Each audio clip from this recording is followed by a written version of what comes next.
नमस्कार, मी सुवर्णा जोशी। दिवसभरातल्या महत्त्वाच्या घडामोडी आपण या बुलेटिनमध्ये बघणार आहोत। शिष्टमंडळाच्या बैठकीमध्ये कोणताही तोडगा न निघाल्याने काही वेळापूर्वीच किसान मोर्चाला सुरुवात झाली आहे। तर लेखी आश्वासन मिळाल्यानंतर आंदोलन थांबवू अशी भूमिका किसान सभेने घेतलेली आहे। लेखी आश्वासन देण्याची किसान सभेने मागणी केलेली आहे, पण शिष्टमंडळाच्या बैठकीमध्ये तोडगा निघाला नाही। त्यामुळे आता हे लाल वादळ मुंबईच्या दिशेने कूच करताना आपण पाहतो आहोत।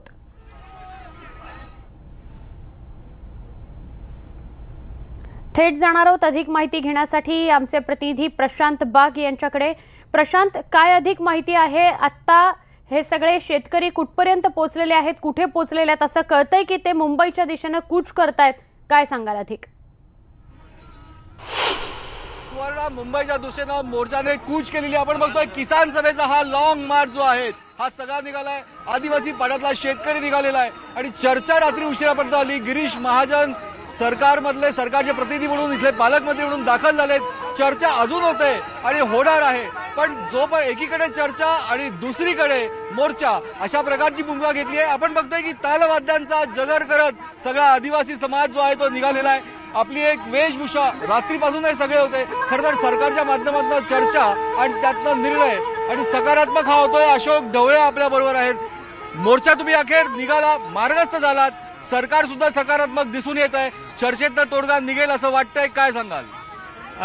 आम्ही जे ठरवलं होतं की हा किसान लॉंग मार्च निघणार म्हणजे निघणार आणि तो निर्धार आम्ही या ठिकाणी पाडलेला आहे। आज सकाळी 50,000 शेतकरी संबंध महाराष्ट्रातून हे ऑलरेडी या किसान लॉंग मार्चला नाशिकहून मुंबई करता निघालेले आहेत। जी काही चर्चा झाली काल रात्री गिरीश महाजन साहेबांबरोबर, आम्ही त्यांना ही गोष्ट सांगितलेली आहे की लिखित काही आश्वासनं मिळाल्याशिवाय हा मोर्चा काही थांबणार नाही आणि त्या पद्धतीने आम्ही त्याची वाट बघू, नाहीतर हा मोर्चा चालू राहील। नाही, नक्कीच आपण बघतोय की या ठिकाणी हे सगळे सांगताय की चर्चेचा तोडगा जोपर्यंत निघत नाही तोपर्यंत हा मोर्चा सुरू होणार। पण अजित नवले सरकारमधला एक वजनदार मंत्री म्हणून गिरीश महाजन या ठिकाणी थांबलेत। खरं तर मुख्यमंत्र्यांचा जळगाव जिल्ह्याचा महत्वाचा दौरा, ज्या दौऱ्यात त्या जिल्ह्यातले असल्यामुळे त्यांना असणं आवश्यक आहे, पण आधी मोर्चेकरांचा निर्णय आणि मग मुख्यमंत्र्यांचा कार्यक्रम ही भूमिका त्यांनी घेतली आहे, काय सांगाल? गिरीश महाजनांनी अशी मध्यस्थी अनेक आंदोलनांमध्ये केलेली आपण पाहिलेली आहे। प्रश्न त्यांच्या मध्यस्थीचा नाही, त्यांच्या मध्यस्थीला नक्कीच आपण सकारात्मक प्रतिसाद देऊ, मात्र ते जे आश्वासन देतील त्याचं पुढे त्याची इम्प्लिमेंटेशन होईल याच्यासाठी सुद्धा त्यांनी कमिटमेंट दिली पाहिजे। कालच्या चर्चेतही आम्ही त्यांना सांगितलं की मोर्चा निघाला की आपण चर्चेला येता, मात्र अंमलबजावणीसाठी जो पाठपुरावा पाहिजे। पण या सगळ्या विषयामध्ये दर 3 महिन्यांनी बैठक होणं अपेक्षित होतं। गेल्या वर्षीच्या याच्यात निर्णय झाला होता, पण तो निर्णय झाला होता आणखीन त्यावेळेस ती बैठकी न झाल्यामुळे तर कोण कमी पडलं?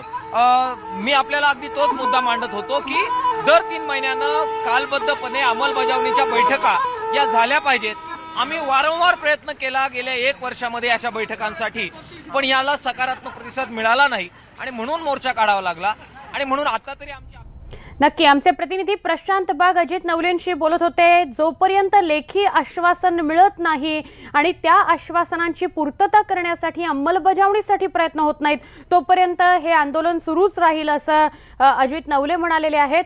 पुढच्या बातमीकडे आपण वळणार आहोत। रायगड जिल्ह्यातल्या कर्जत आपटा या एसटी मध्ये बॉम्ब सापडला।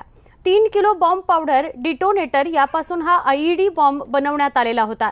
बसच्या सीट खाली हा बॉम्ब लपवून ठेवण्यात आलेला होता। जर हा बॉम्ब फुटला असता तर संपूर्ण एसटी उडाली असती। वेळीच ही बाब लक्षात आल्याने बॉम्ब निकामी करण्यात आला। कर्जत ते आपटा इथं जाणाऱ्या या वस्तीच्या एसटी मध्ये हा बॉम्ब ठेवण्यात आला होता।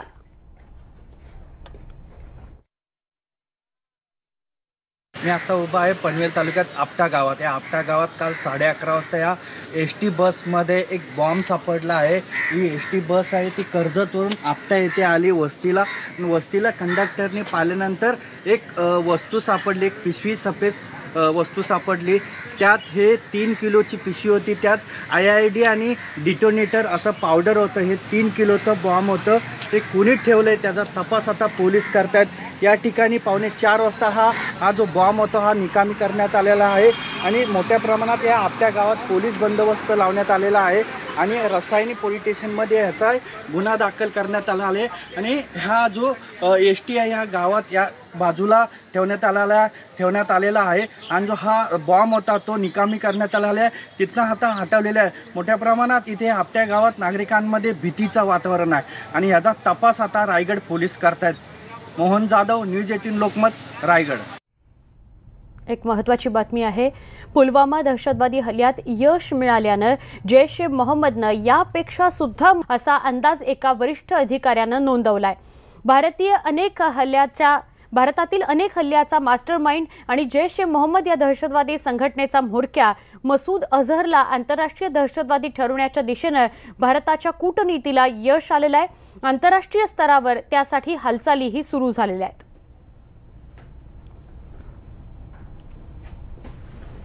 जालना जिल्ह्यातील भोकरदन आणि घनसावंगी या तालुक्यामध्ये काल रात्री अवकाळी वादळी वाऱ्यासह गारांचा पाऊस झाला.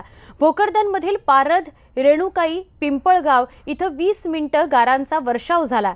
या अवकाळी पाऊस आणि गारपिटीनं गहू, हरभरा याबरोबरच मोसंबीच्या पिकाचं मोठं नुकसान होण्याची शक्यता आहे.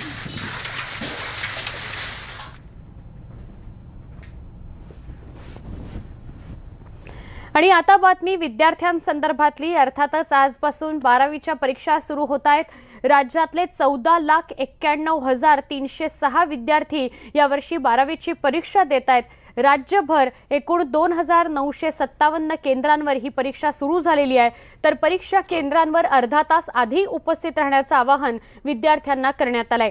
परीक्षेदरम्यान गैरप्रकार रोखण्याकरता राज्य मंडळानं 252 भरारी पथकं तैनात केली आहेत. तसंच परीक्षा केंद्रांवर विद्यार्थी आणि पर्यवेक्षकांसाठी मोबाईल बंदी करण्यात आलेली आहे. तर सैराट फेम आर्ची म्हणजेच रिंकू राजगुरू यंदा 12वीची परीक्षा देतीये. टेंभुर्णी इथल्या महाविद्यालयात परीक्षा केंद्रातून ही परीक्षा देती आहे. टेंभुर्णीमधील एका महाविद्यालयातील परीक्षा केंद्रातून ती परीक्षा देते. जेव्हा ती परीक्षा केंद्रावर आली तेव्हाची ही दृश्य आपण बघतो आहोत. तिला पाहण्याकरता कायमच गर्दी होते आणि याही दिवशी म्हणजे आजच्याही दिवशी प्रचंड गर्दी तिला पाहण्याकरता झाली होती आणि म्हणून परीक्षेदरम्यान कोणताही गोंधळ उडू नये यासाठी महाविद्यालयानं पोलिसांकडे बंदोबस्तही मागितला होता.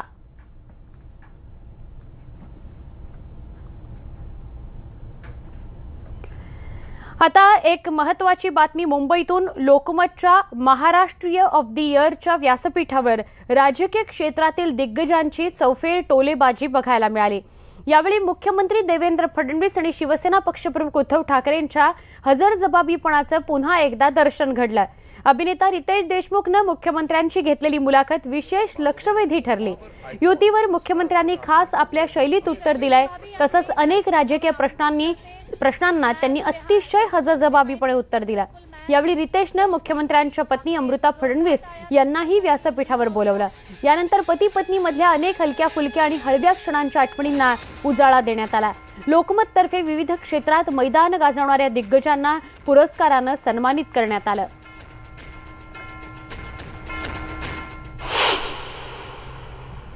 या दिलजमाई चित्रपटाचं जे मेकिंग होतं याच्या पाठीमागची स्टोरी काय, म्हणजे प्रत्येक वेळा आम्ही चित्रपट जेव्हा रिलीज करतो त्यानंतर एक्साइटिंग म्हणून लोकांना अशी अपेक्षा असते की तुम्ही चित्रपट कसा बनवला, याच्या पाठीमागची मेकिंग काय. तर ह्या दिलजमाईचे डिरेक्टर कोण होते, स्क्रिप्ट रायटर कोण होते, अशी काही माहिती जर आम्हाला मिळाली तर. ही दिलजमाई जी झाली ना ती ऍक्च्युली आम्ही मातोश्रीवर गेल्यानंतर रश्मी वहिनींनी जो वडा आम्हाला खाऊ घातला, जी साबुदाण्याची खिचडी आम्हाला खाऊ घातली, वेगवेगळे पदार्थ जे खाऊ घातले, त्यानंतर चर्चेला वावच उरला नाही, विषय संपला.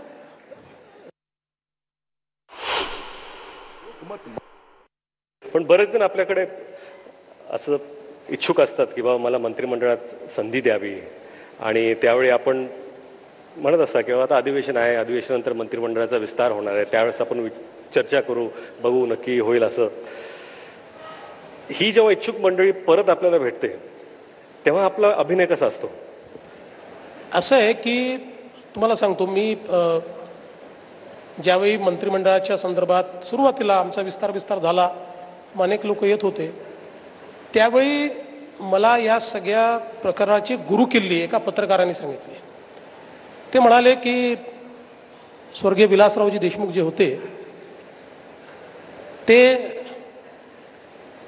प्रत्येक अधिवेशनाच्या पूर्वी सांगायचे की अधिवेशन झाल्यानंतर विस्तार आहे, अधिवेशन झाल्यानंतर सांगायचे पुढच्या अधिवेशनाच्या आधी विस्तार आहे. आणि म्हणाले त्याच्यावर त्यांनी इतके वर्ष काढले तेव्हा माझ्या लक्षात आलं की हीच खरी गुरुकिल्ली आहे की अधिवेशन झालं की सांगायचं की पुढच्या अधिवेशनाच्या आधी विस्तार आहे. मी तेच करतोय. पण तुम्हाला सांगतो राजकारणामध्ये आशा ही कधीच कोणी सोडत नाही. त्याच्यामुळे एवढ्या याच्यावर भागतं, म्हणजे माझे गेले 4-4.5 वर्ष भागलाय.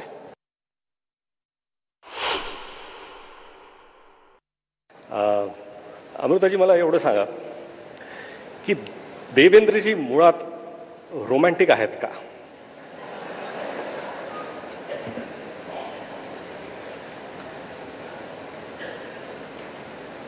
देवेंद्रजींना जनरली काहीच माहीत नसतं.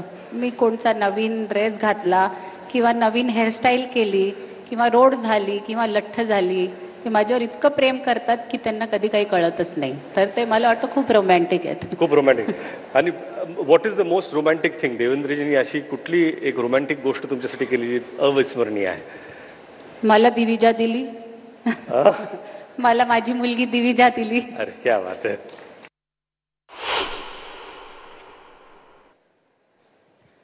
हम तेरे बिन अब रह नहीं सकते, तेरे बिना क्या वजूद मेरा.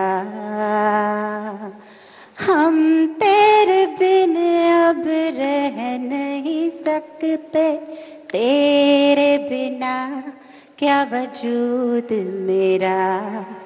तुझसे जुदा अगर हो जाएंगे तो खुद से ही हो जाएंगे जुदा.